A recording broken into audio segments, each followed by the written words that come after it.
جس کا اللہ پر اعتماد ہوتا ہے، یقین ہوتا ہے، اللہ اسے گرنے نہیں دیتے۔ اعتماد تھا نا سیدنا ابراہیم کو، یعنی اتنی بڑی آگ، آج بھی وہاں درخت نہیں ہوتے، آج بھی وہاں درخت نہیں ہوتے اس وادی میں جس وادی میں آگ جلائی گئی تھی، اور کوئی پرندہ اڑتا اڑتا گزرتا تو سقط مشویا، بنا ہوا نیچے گر جاتا، اتنی آگ۔ اعتماد کیا تھا؟ میرے ساتھ اس کی قدرت، اس کا علم، اس کی حفاظت اور اس کی معیت خاصہ۔ پریشانی کی کوئی بات، مسکرا رہے ہیں، ہاتھ بھی بندھے ہیں، پاؤں بھی بندھے ہیں، منجنیق میں ڈال کے پھینکا ہے، جو ہی آگ میں گرے ہیں آگ ختم، کیونکہ اوپر سے حکم آ گیا تھا، قُلْنَا يَا نَارُ كُونِي بَرْدًا وَسَلَامًا عَلَىٰ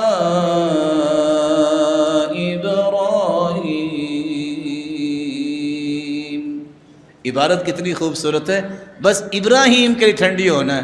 وہ جو رسیاں لگی تھیں ان کو بھی آگ لگی ہوئی تھی، پاؤں میں اور ہاتھ میں، ان کو آگ لگی، ابراہیم کو نہیں لگی علیہ الصلوۃ والسلام۔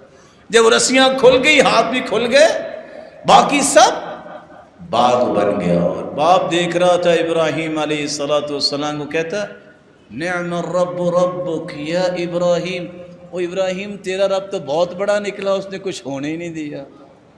کچھ ہوا؟ میں کئی مرتبہ سوچتا ہوں کہ سائنس کتنی کلا بازیاں لگا چکی ہے، لیکن عقل کس نے دی ہے؟ اللہ نے دی۔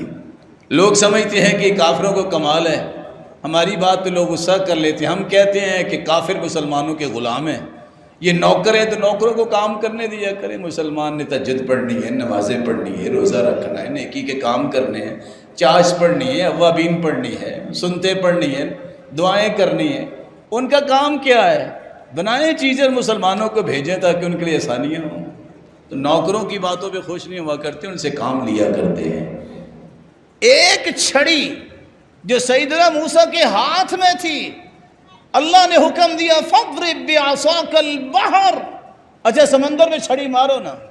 یہ کون سی چھڑی ہے جس سے رستے ہی 12 بن گئے؟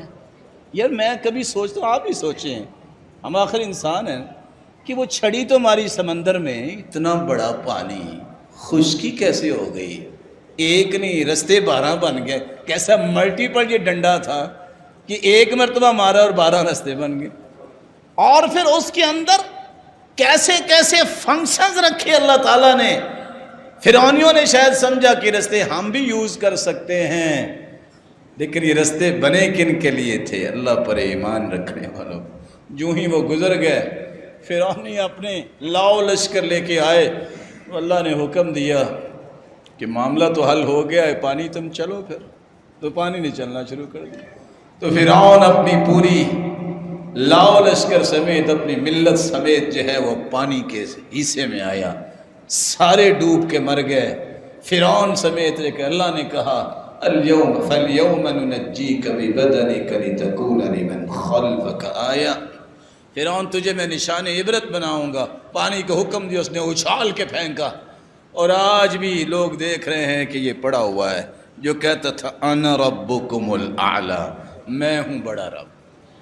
اعتماد اللہ پہ کیا، بندہ دوڑ کے آیا کہ تمہیں قتل کر دیں گے، موسیٰ دوڑ جاؤ، کہتے ان معی ربی سیہدین، یہ ہے ایمان۔ اور نہیں، میرا رب میرے ساتھ ہے، وہ مجھے سیدھے راستے پہ رکھے گا، حفاظت کرے گا۔ کاش یہ بات سمجھ میں آئے۔ آج مخلص لوگوں کی زندگی، رب پہ اعتماد کرنے والوں کی زندگی اتنی پرسکون ہے، دنیا ادھر سے ادھر ہو جاتی ہے، ان کو کوئی پریشانی نہیں ہوتی۔ جن کا اعتماد نہیں ہے، وہ اخبار صبح اٹھ کے پڑھتے ہیں، وضو کیا نہیں ہوتا، منہ دھویا نہیں ہوتا، 3 روپے پٹرول بڑھ گیا، مارے گئے، لو یہ مسلمان۔ وہ چینی بڑھ گئی ہے، یہ کون سی ایسی نعمت ہے کہ آپ نے پھکے ہی مارنے ہیں، اس کی تھوڑی سی کم کھا لو۔ اگر چینی بڑھ گئی ہے، کوئی چیز مہنگی ہو گئی ہے، تو اللہ کے خزانے ختم ہو گئے، نعوذ باللہ من ذالک۔ دنیا کے اعتبار سے تم سوچتے تمہارا رب بھی غریب ہو گیا، یہ کیسا ایمان ہے؟ اس لیے قرآن نے منافقوں کی بات کی ہے، یحسبون کل صیحۃ علیہم، یہ منافقوں کا رویہ ہے کہ معمولی سی پریشانی ہو تو واویلا شروع کر دیتے ہیں، رونا پیٹنا شروع کر دیتے ہیں۔ آپ کسی 20 کروڑ کے مالک سے ہی پوچھیں گے نا کیا حال ہے، او بس جی رڑ گیا جی، کیا بتائیں جی، بس کیا بتائیں۔ اس کے مقابلے میں کسی دیندار سے پوچھیں کیا حال ہے، کہتے ہیں الحمدللہ۔ یہ ہے اعتماد رب پہ کہ وہ اللہ کسی کو ضائع نہیں کرتا۔ وہ میں نے پہلے بھی قصہ شیئر کیا تھا، ایک شخص آیا، انسان ہے نا، ہم بھی کمزور ہیں، وہ آ کے کہتا جی نقصان بڑا ہو گیا، دعا کر دیں۔ میں نے ویسے ہی پوچھنا چاہا کہ کیسے نقصان ہوا؟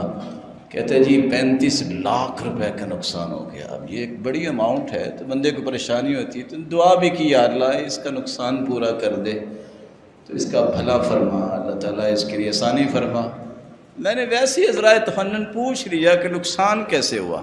کہتا جی پچھلے سال 1 کروڑ 85 لاکھ پروفٹ آیا تھا، اس سال صرف 1.5 کروڑ پروفٹ آیا۔ لا حول ولا قوت الا باللہ۔ میں سوچ رہا تھا کہ کوئی 35 لاکھ کا خسارہ ہو گیا ہے اس کا۔